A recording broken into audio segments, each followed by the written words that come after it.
Hey there, and welcome to the Impact Zone podcast. We're back again to talk more TNA wrestling shenanigans, and I came across this thought about how do you book a part timer? So that's something that, it is a little bit different, I think, from saying, how are we going to book a legend or an icon?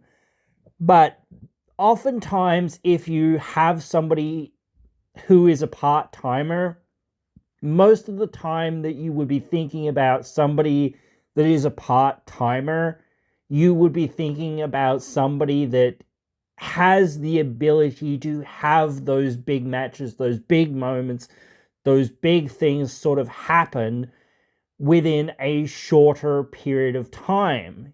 So somebody has to already kind of have a fairly big name behind them, to if you're going to bring them in and say, okay, we are going to have you on our roster for the next 5 years, but we're really only going to have you here for a handful or so of matches, just the biggest shows, that we've got here, just to sort of shift tickets or to make big time matches that we just can't make otherwise without this wrestler or whatnot. And or also, same sort of thing, make those young wrestlers or those up and coming wrestlers that we've kind of got into bigger stars, even if in by loss, by facing somebody that is sort of in this category of saying they're a big deal.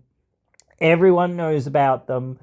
They come around every so often or whatever else it is, and they have a big time match. Now, the problem with having somebody like this is them accruing too many losses over that period of time, because it is like, well, you need to give them wins, and you need to give them wins that are not just saying, oh, let's say for WrestleMania, because it's always easier to talk about things when you're talking about like the biggest show of the year, or Bound for Glory, like or Slammiversary, because those are usually TNA's biggest like shows of the year. So if you're thinking in that logic, or same thing for WWE WrestleMania, maybe SummerSlam or whatever, like I don't really think they've got the big four anymore, but whatever, TNA, I don't know whether you could call TNA having a big four or whatever else it is, though they have tried to make a couple other events bigger. But either way, when you're saying, if we bring them back for Slammiversary or Bound for Glory or whatever else it is, if 1 year we make them win or lose, whatever which way it is, next year we can't do the same thing. You know what I mean?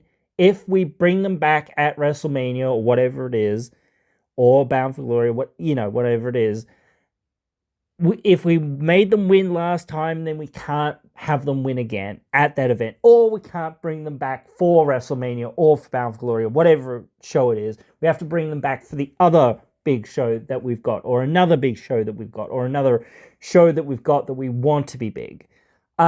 Because if you say last WrestleMania they lost, it's like, oh, okay, well, that might not set a precedent, but it might make you feel like, oh man, well, they only come around every year or so, or every time WrestleMania rolls around. And then it's like, well, are they sticking around after this? Like, no. So then logic becomes like, well, what does a win do for them? Like, if you're saying for the first one, like let's say with Brock Lesnar, maybe it's like the second or the first time that he's back in a long time, or whatever it is. And then he goes on to beat The Undertaker. Like, a lot of people say that was a controversial decision and whatnot, but I think it could have worked if you had booked it correctly or whatever. I think a better candidate, in my opinion, was Bray Wyatt. I don't think you needed Undertaker to lose by pinfall in that, but that's my opinion. In some ways, you could have done some shenanigans and whatnot, and you could have had like The Undertaker sort of pass the torch in another way to Bray Wyatt and say, hey, now you're the guy. You've got to be the reaper of souls, and you've got to take the names or whatever else it is, and that sort of thing or whatnot. I give you this to inherit my plaque or whatever, something like that. It didn't work. It wouldn't have worked out because again they weren't retiring the Undertaker. But if it had have been, that sort of thing with Bray Wyatt, it probably would have worked out pretty well. I think that's just me. Like you could have done something very interesting there and like built Bray Wyatt really big off of that, or built somebody else off of that. But same sort of thing. If you're going to make Taker or have Taker lose to Lesnar, now you've made Brock Lesnar even bigger. So now you've got Brock Lesnar, and he's not going to come back for like another year or whatever it is. I don't know. I don't remember what his schedule was like during that time, but usually he'd be only back for like WrestleMania or whatever, that sort of thing. So again, you were probably not going to see him for a while or whatever else it is, or very rarely at least. I think maybe he was back for SummerSlam or something like that. I don't recall, but it doesn't matter. Either which way, you're saying we're not going to see him for a while. In that next year, you've got to build somebody up and say, rematch. Like rematch with Taker and Lesnar. Why didn't that happen? I don't know. He should have, like they did have a rematch, but actually that's right. He rematched Undertaker. I think it was, I can't remember when it was. Maybe it was SummerSlam, I think, maybe. But yeah, same sort of thing. Take the same idea. Like, instead of having him wrestle at, SummerSlam or whatever, have him wrestle at Mania. Like, fucking, and try to get his win back. That's what the whole idea should be in some ways. But then again, maybe like they didn't want to do that in some ways, but whatever. I still think perhaps you could have done it in a different way. But again, they did what they did. So now taking that piece and saying, okay, let's make somebody beat Brock Lesnar next year at WrestleMania. Let's build somebody up over the next 6 months to a year. Like, build them up a little bit for 6 months and then really build them up for the last, next 6 months. Make them a absolute killer. I don't know who you'd pick, why you'd pick them. Maybe Braun Strowman, he was getting hot around that time. So that could make some amount of sense, right? I think that was about the time that he was kind of getting hot, and I don't think he won the belt till maybe I'm wrong. I don't remember actually. I might be misremembering when this was, so I don't know. But still, I think he won it 2 or 3 years later or whatever it was, in the pandemic era, wasn't it? Or something like that, I think. But yeah, that's what to do. That's how to do. Take a guy, and even if the title's not on the line, that's fine. You're getting a big time match, with somebody versus somebody, and this is going to elevate, that person into the next level, hopefully. And then you do the same thing with somebody like Braun Strowman, you in 5 years or 10 years or whatever it is. You've built them up after beating Lesnar and after beating so and so and so and so and so and so or whoever or whatever it is. And then you get to, another WrestleMania 4 or 5 years down the track, and it's like, okay, here's this young up-and-comer, and now he does the same thing to build that new up-and-comer so that now they can go off and do the same thing, be dominant for a few years, and then put people over. That's the same idea. Just bring these people in, and now it's not as easy as that always, because you've got to know what you're doing and why you're doing it and how long you've got people and all that sort of thing. Like, if you're on a shorter term, if you're saying, okay, we only get this person maybe for 1 year or maybe for one big show or whatever it is, that's a lot different. But again, it does depend on the circumstances of which you have somebody. If you say, we have this person, we know we have this person, or whatever it is, on speed dial, whatever it is. Or maybe you have them saying, hey, look, we want to work with you, and we want to work with you long term, but we can't afford to pay you long term, especially big stars and things like that. But what we'll do is we'll bring you in for the biggest shows of the year that we've got, and we'll give you a big payday. So over the next 5 years, we will pay you at these shows or whatever it is, your whatever you ask for, like whatever your going rate is for those shows. And you're exclusive to us, and we can sell your merchandise for the next whatever years. That's where I guess the tripping point comes. I think WWE can do it a lot more easily than what anyone else can, because they've just got so much more money and so many more resources, and they can kind of take out loans and make deals and offers to people that kind of no one else can make. Because if you say, hey, we'll give you the WrestleMania main event, hey, well, that's worth a lot to a lot of people. It's, like, same thing for titles. I don't think that you should always have the title on some of these attractions. I think that a lot of the time, if you do put the belt on these attractions, it does become detrimental. I think putting the title on them sometimes can be good, but 9 times out of 10, I would think that if you're going to put the title on somebody that's, going to be there only for a couple of shows, maybe at the most, it's like, well, at a certain point, the fans, if the fans are smart enough, they're feeling like, well, we know he's losing it at, some points, probably Slammiversary or Bound for Glory or WrestleMania or whatever, big shows upcoming next, maybe, or maybe the next big show after that. We don't know, but again, that would be our sense or our feeling. Hey, why did you put the belt on this guy? Well, hey, the reason is because he's big money and they want a big money match for the big money shows. That makes sense. We can understand that. But having thought through that and saying, well, even so, you know, does that work? And it might work, but the thing is, to me, you can't take that gamble. In my opinion, you can't really take that gamble with somebody, especially when they have your world title or one of your major titles. It's like, well, what are we doing here? Where are we going with this? Even if it is for a somewhat shorter run, it is going to be difficult.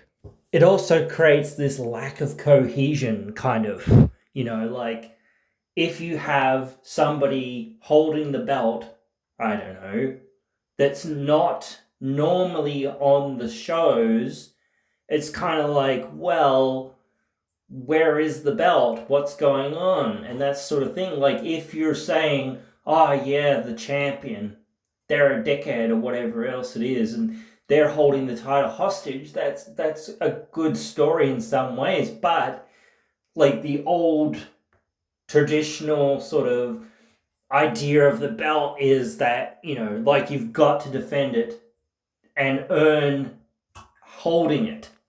You can't just hold it and hold it and hold it and not defend it. After 30 days, you have to defend it, because otherwise, hey, it's vacated. So you actually have to have a lot more story infrastructure around somebody that, has the belt and isn't regularly on TV or regularly defending the title every month. Because it's like, well, you could say, hey, he's in Japan, or he's like back in the day, I suppose you could say anything's happening when, before the internet, but nowadays you can't really say, oh yeah, he's over here and he's defending it. You could say it, but no one would really believe it, because it's like, well, we can research this stuff, dude, like pretty easily. And even if you can't easily research it, well, somebody sure can. I'm sure, you've got all these, people that do, some really good research into things. Sean Ross Sapp and many others, and Meltzer and whatnot, and all this. But also, one of the problems with booking somebody who is a part-time wrestler, it can feel a little bit like predictable in some ways, of saying, well, here's this guy or whatever, whomever, that we're going to book well, in extremely well, or whatever, for 6 months at least, if not a year. That like, it does start to feel like, well, like, they haven't put this person in a title match or a title picture yet, so clearly they're putting them into the picture with Lesnar or whoever it is, whatnot. And even with some other people, it's like, well, this is a big name and a big signing, even if it's for a short period of time or whatever, a fairly short period of time, like 6 months or something, whatever it is. Hey, that's a pretty big signing when, TNA got Elijah.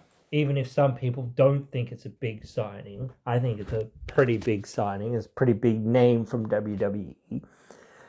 So again, it's kind of obvious. You're not gonna just bring that person in just to be like, hey, I'm here and I exist. Yes, sure, you've got to have some of that, in some ways, unfortunately, in some regards, because it is like you're trying to set things up or whatever else it is.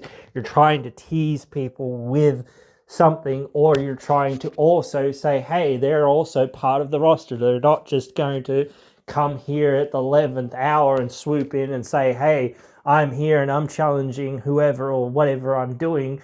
It's usually the champion. But again, when you've got somebody there and you've got them on your roster and you're doing something with them and you're building them up after weeks and weeks and months, you've got a natural progression of a story there, and you're starting to get like, oh, okay, cool.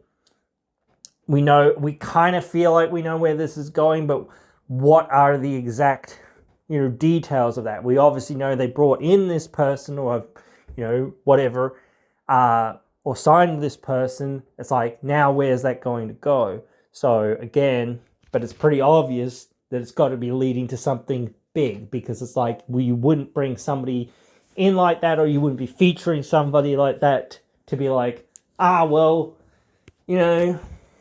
whatever, we'll see them later, maybe, and then you basically never see them again. It's like, well, what was that for? Like, clearly you're trying to build to something with somebody like that.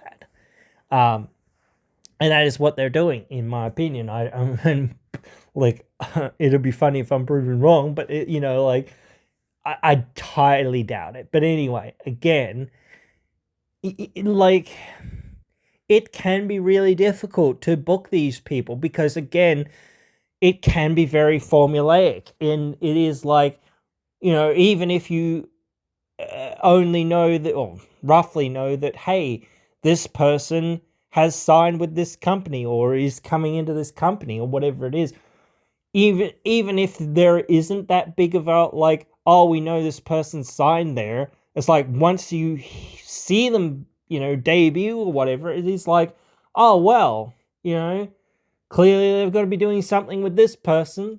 Like, you wouldn't bring somebody like that in if you didn't have a plan for them or something for them, or so let's see how things go, sort of thing, Trinity, brilliant example in many ways. They had a plan for her. They brought her in. She did some good stuff. I think, she had a great match, to win the belt. She had a good match against Mickey. On her way out, she put Jordan Grace over. So I think it was a good run, she wrestled a bunch of the people that she really wanted to wrestle.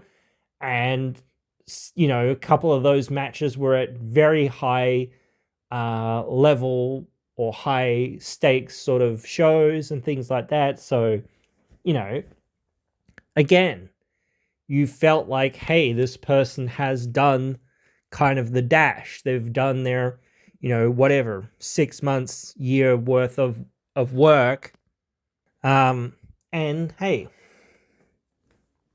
it was what it was, and other people get to get the benefit from that. So again, and maybe maybe it's not the best, but again, it's still like, hey, it did a lot for a lot of people that were there and the fans that were there, and it has translated further along to some other things, which is interesting now, in some ways. But again, it is funny, like that circumstances or that situation. So, but yeah, I think again, it depends. It always depends on like the circumstances, and it's like, well, what's our story? The story is, hey, I never lost that belt, really. I had to relinquish it, or whatever it was, or, I didn't get pinned for that belt, or, things like that. You get the classic Shawn Michaels one, when him and Razor Ramon went into that ladder match, WrestleMania 10. I didn't lose that belt, and, he pulls the belt out, and it's like, there are 2 titles, oh my god, like type thing. And then Razor and Shawn are both going up the ladder to get both the belts and things like that. So I think that's actually happened, like, or the sort of thing where somebody's produced, the real title, type thing, or a past title sort of thing, to say, hey, this is visual. Or even, I think that one was actually a real thing, but usually it's another prop. Usually. But saying, hey, it's always like, like I said before, you can't just bring in any schmo or schmuck or whatever it is on a, like, I don't know, per appearance and rare appearance basis and just hope that it works out. You've got to have somebody that actually has a decent name for themselves. You've got to have somebody that's there, and that's tough because it's like, you've got to build this person, have built this person up, or they've got to be kind of built up in the fans' perception in some ways. It's like, when this person comes out, it's like, holy shit, the fans are like, yeah, this guy, he's a badass, he's gonna wreck shop. We know how his history, he's done a lot of shit here in WWE or in TNA or wherever it's been. Plus, he did this stuff here in, MMA, or he did this stuff here in, I don't know, sumo wrestling, or something that sort of translates kind of well-ish MMA and like freestyle wrestling or amateur wrestling or Greco-Roman or whatever style wrestling, or sumo or something like that sort of translates. They've been really big in Japan. Like, they've been made a major name for themselves somewhere else, like AAA or whatever in Mexico or whatever, like, I think that sort of thing starts to make it feel like, you've got to think bigger about, like, saying, let's bring this person in. It's not like, or whoever, you can't just bring him in. You can't just say, here he is, or she is, or whatever. It's like, yeah, you've got to bring those people in at a big moment, at a big time, at a big event, and say, okay, we've got to see where this goes. What's going to happen? How's it going to go down? And,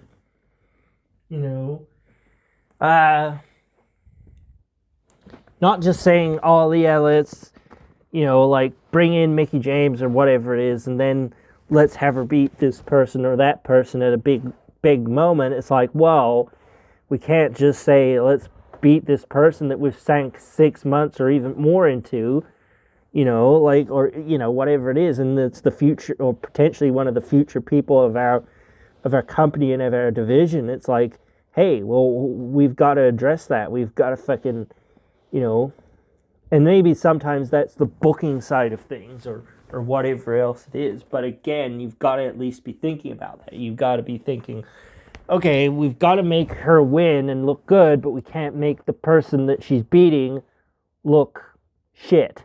You know, like if you're bringing somebody in to win something and whatnot, you've got to, especially when they're younger or less established or whatever it is. It's like, and it's, even though Jordan was fairly established, it was still like, well, she's still not like on the level that Mickie James is. Well, like very rare that people are, but again, you know, like you've got to be thinking, okay, well, you know, how do we protect her? You know, it's not just bringing somebody in. It's like going, okay, well, this person, like, and it might only be on TV. Or it might be on pay-per-view, whatever it is. It might not be the biggest show all the time, every time, especially early on, just to bring this person in, just to start and say, okay, you know, and it depends, again, what time frame you're working on. If you're saying, okay, we want you to debut at this point, then we're going to have a few matches for you here and there, or whatever it is, just to get you back over and back feeling like, okay, the audience knew you're a big deal kind of thing on your return or on your debut, whatever it is. But we've got to solidify that with a couple of matches, you know, get you back into there and make people go, oh shit, this guy is a big deal. Oh shit, he's going to do some, you know, he's going to do some big stuff here.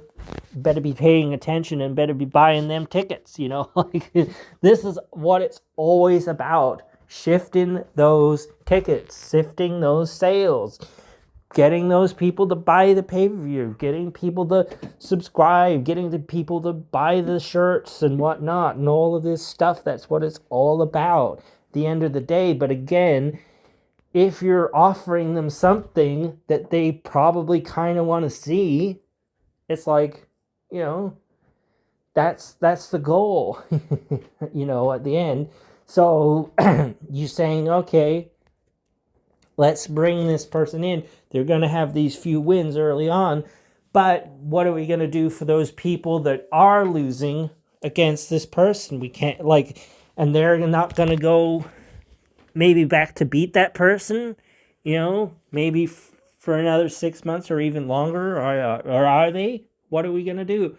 Are they going to do that? Or, you know, like, let's not just give them a big loss or whatever it is. Let's get, or even a smaller loss. It's like, okay, well, how can we handle this loss for that person or this person or whatever it is?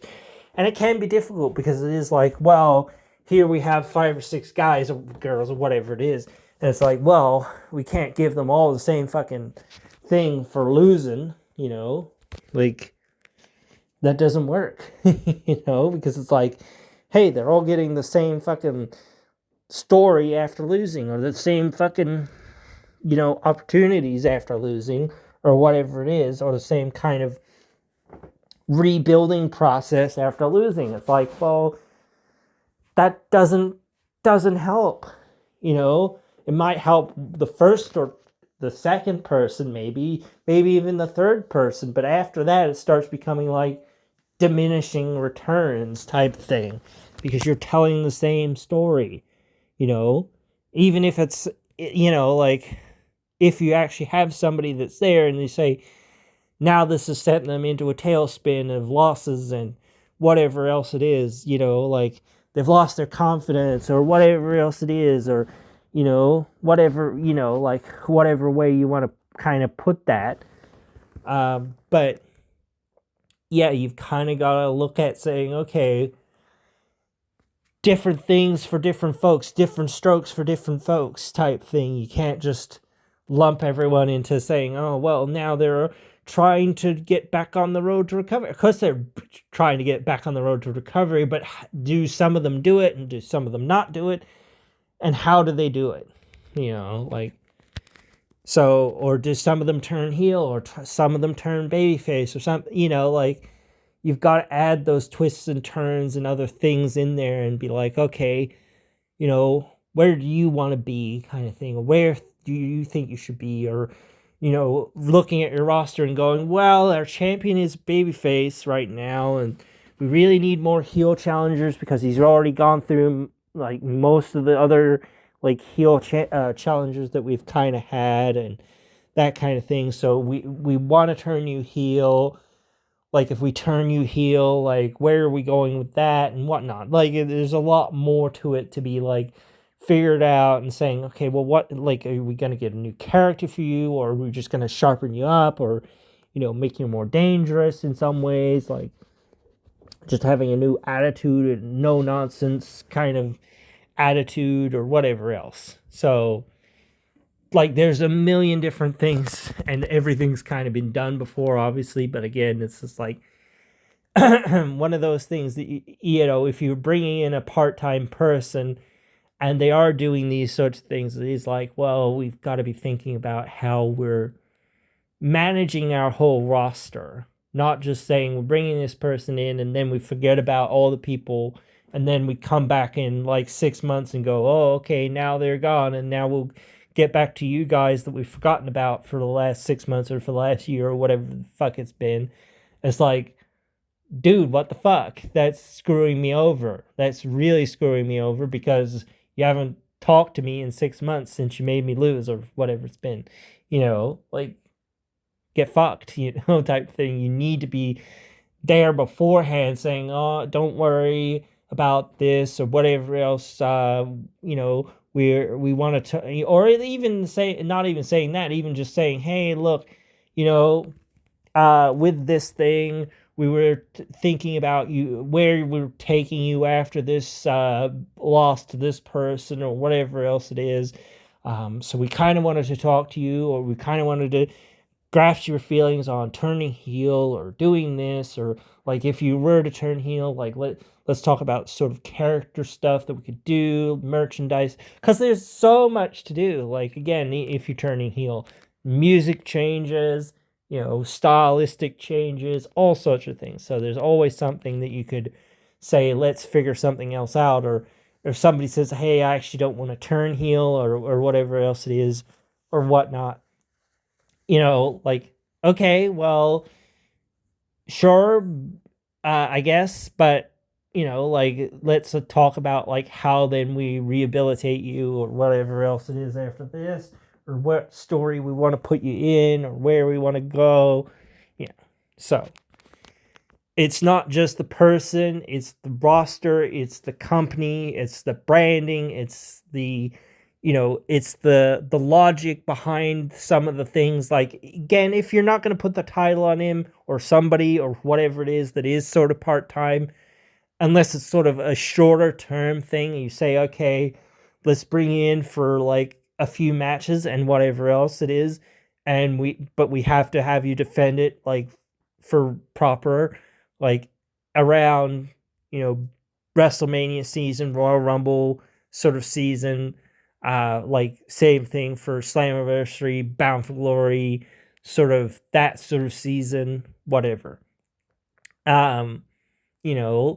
Those sorts of things you've got to be thinking, like, and I often think like Royal Rumble, like, I think Royal Rumble is one of the best setups ever.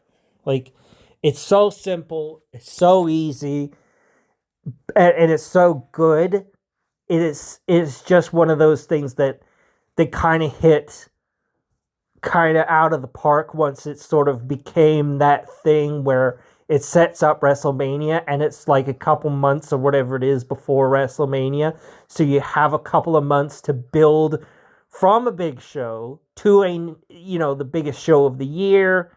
I always keep thinking, like, again, I hate how it's like, sometimes you feel like, you don't know where something's going and kind of when the destination is kind of coming type thing for so long sometimes.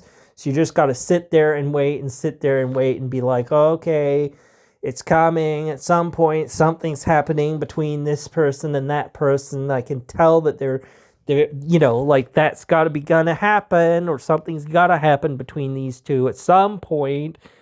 But what, when, where, how, why, like it's sort of thing. It's like, yeah, but if TNA had the same sort of thing, like Royal Rumble to WrestleMania type thing, I think it would be good. I actually I think that, the gauntlet for the gold, they have that at Bound for Glory. I think they should move that to Victory Road, get rid of the Call Your Shot Gauntlet trophy, and actually just have two gauntlet matches. Have one for the women and have one for the men.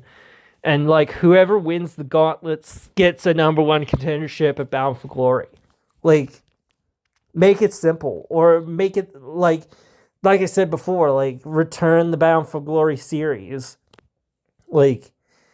I think the Bound for Glory series is harder though, because it is with the card shot gauntlet, it's kind of you can get all these surprises. Same thing with the Royal Rumble. But if you have that, it makes too many kind of callbacks to the Royal Rumble. I like Elimination Chamber too. That's a really good way to kind of do the same sort of thing. A bunch of guys or a bunch of gals in the box. Whoever walks out is the number one contender type thing. I think that they should find ways to do these sorts of things. What was the match that Ultimate X Escape or whatever it was called? I think that you could do that for the X Division, at Bound for Glory. Have somebody win the X Escape and they become the number one contender at Bound for Glory. Fucking, makes sense. Or something like that. Just those sorts of things. Or even same sort of thing. Let's figure out, I don't know what you can do. King of the Mountain is so tied to Slammiversary and whatnot, but still you could have a number one contender's King of the Mountain. Have a number one contender's King of the Mountain at Victory Road that goes on to Bound for Glory, then, or something like that. I don't know whether you could really carry somebody from Slammiversary to Bound for Glory, too much. It is, only 4 months, but again, I don't know. But still, that is another issue for another day. But again, if you were to bring somebody like this into that position, I don't know how you would do it, because I think the surprise factor of the Royal Rumble is just so amazing and so perfect and so good. And I think, the Call Your Shot Gauntlet captured a little bit of that, and I still think even with that, kind of thing, it is well, what's going on? It is very much like the Royal Rumble, except for it's intergender, and it's basically like Money in the Bank. So it's you're taking a lot of ideas that WWE kind of had, and the first Call Your Shot Gauntlet was at the original first match that TNA had.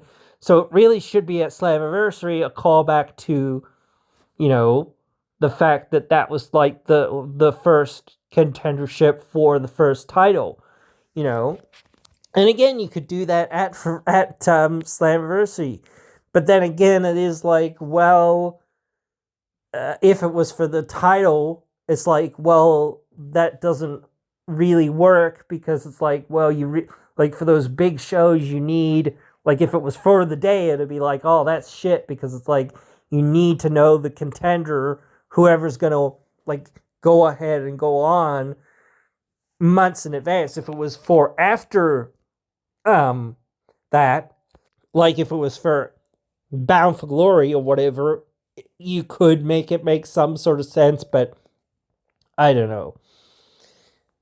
Always thinking about different ways to kind of how do you position people and shows and payoffs, and sometimes you feel man, did this really pay off, for this one person or whatever it was? Yes, it kind of did, because they got their big moment at the big show or whatever it was.